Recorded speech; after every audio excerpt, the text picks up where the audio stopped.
kayo nababahala, nababasura lamang itong sinampa nating petition na ito? It's going to be a litmus test, no? Sa mga pronouncement ni Ombudsman Remulla, sinasabi niya he's going to be very, very fair. Whether it's a Marcos ally, administration ally, opposition, wala siyang sasantuhin. Sinabi niya yan, no? So this is going to be a litmus test on that commitment as pronounced by Ombudsman Boying Remulla. And we are hopeful na magiging impartial si Ombudsman Boying. I know that he will commit to... Saan pa natin i-file? Yes. So Ombudsman. Besides, where else are we supposed to file? This is an institution that addresses the grievances done by public officials. So dapat Kasalukuyan naka-MR ang gobyerno tungkol sa unanimous decision ng Korte Suprema sa pagbabalik ng 60 billion peso na pondong kinuha nila sa PhilHealth na ibalik muli ito sa PhilHealth. Ano sa tingin yon? Bakit hindi magawang maibalik kaagad? Nasaan ang pondo? Wala na eh. Ninakaw na eh. It has commingled kasi nasa unprogrammed appropriations. Naglabas sila ng statement, ginamit daw for the COVID hazard pay. No? At iba sabi, kaya nga nandito tayo so that the Ombudsman will now conduct their own preliminary investigation to determine saan nga ba napunta yung 60 billion na yun. Yun ang ating one of our reasons na nag-file tayo para malaman natin sinong nakinabang sa 60 billion. Kasi hindi ang nakinabang dun, hindi ang mga PhilHealth members. So dapat managot. And take note, we know that the 60 billion is not there ready on demand. Diba? Kasi they've had to put up a budget to recover what the Tayo rin ang magbabayad eh. Yun nga ho, Pero nasa MR, go back to the MR, ang MR is just ministerial on the part of the executive. But if you look at the ruling, that's unanimous. And very seldom na yung NBank Supreme Court will reverse its ruling itself. No? So, unanimously also. So, ano na yun? Parang ano na lang yun? Shaving face. That's why we decided. Yeah. If the 60 billion is no longer there available on demand under yung conversation laws, dapat sana mababalik na tayo. What do you call it? Any allegation of conversation, but the mere fact that they have had to make provisions for that under the new budget for the 2026, meaning wala na talaga yung 60 billion. The recently, yes ma'am. I think it's going to be double whammy. It's going to be double whammy because if it will come out, they'll take it from the 2026 budget. Where else will they get it? Obviously from our taxes again. So, parang, it's not nice to say, parang nawala tayo twice. The recently concluded bicameral conference, kinaltasan po yung DPWH budget. Ang sinabi, yung kanilang budget mapupunta sa PhilHealth, I think around 20 billion. Hindi pa ba sapat yun para sa atin at kailangan natin magsampa ng reklamo? Ang sabi ng mga health workers, they had a statement na palabas sila. PhilHealth needs 178 billion a year to implement real universal healthcare. Meaning, PhilHealth needs 178 billion a year para covered lahat tayo, kahit yung hindi nagko-contribute. Diba? So, ang kanilang sinasabi is 113 billion. Saan ba yun yung component ng 60 billion na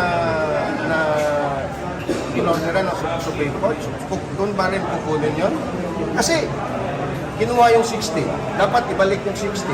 So, 113 minus 60, ang nadagdag lang is practically 70. Okay. Now, halos or more than double yung MAIF, which is also the same. MAIF stands for medical assistance for indigent patients and incapacitated patients. Bakit dumiretso doon sa mga kongresista sa MAIF? Hindi dumiretso doon sa hindi naman sila PhilHealth. Hindi naman sila medical expert. Maririnig natin mula sa palasyo na ito isang hakbang na naman ng destabilization. What's your take? Destabilization? Sino sabi?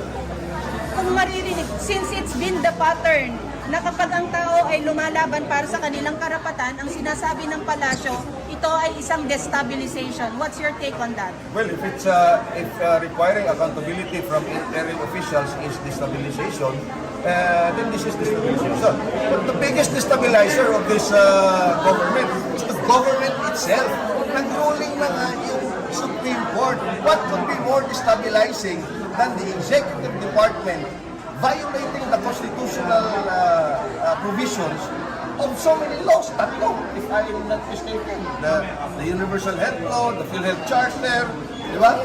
And the Constitution itself, the most sacred document that binds us all together as Filipinos. What could be more destabilizing than destroying and weakening The healthcare system. your healthcare system, the economic systems that are in place? Kasi saan sila hahanap ng pondo, mangungutang na naman for the 2026? What could be more destabilizing than that? Last two questions, sir. What is Save the Philippines Coalition? Save the Philippines Coalition is a broad alliance of several organizations. In fact, we are represented here by multi-sectoral. Tony Jimmy comes from labor. Sir Joel Jesse represents the transport sector. Miss Chuchi here represents the women. Miss Jai represents the OFWs. Tapos yung ating Muslim brothers of arms, si Dato Mussolini Sinsuat, is also representing the Muslim community. Attorney Irene is also representing. But again, I am representing the entirety of the Filipino nation kasi lahat naman tayo eh. It's not about sector o kung sino. Kasi even yung ombudsman mismo, membro ng PhilHealth yan. Ano ba? Yung security guard yan, yan si Manong. PhilHealth member yan dapat kasi universal ka eh. Sir, last question. Your message to the President for Christmas. Message for Christmas? I hope he steps down and redeem the last few years of his presidency, because the rot within this system is unbearable. Hindi na pwedeng ayusin sa tingin ko, and we can only go about real change pagka pinalitan na o nag-step down voluntarily. My call to President Bongbong Marcos, be a bigger person, step down, accept the fact that you have failed this nation so that we, the entire Filipino nation, can move on to restore whatever that was na balahura during the 3+ years of your administration. Thank you, sir, sa mga effort na to para sa Pilipinas. Maraming salamat po. Thank you, guys.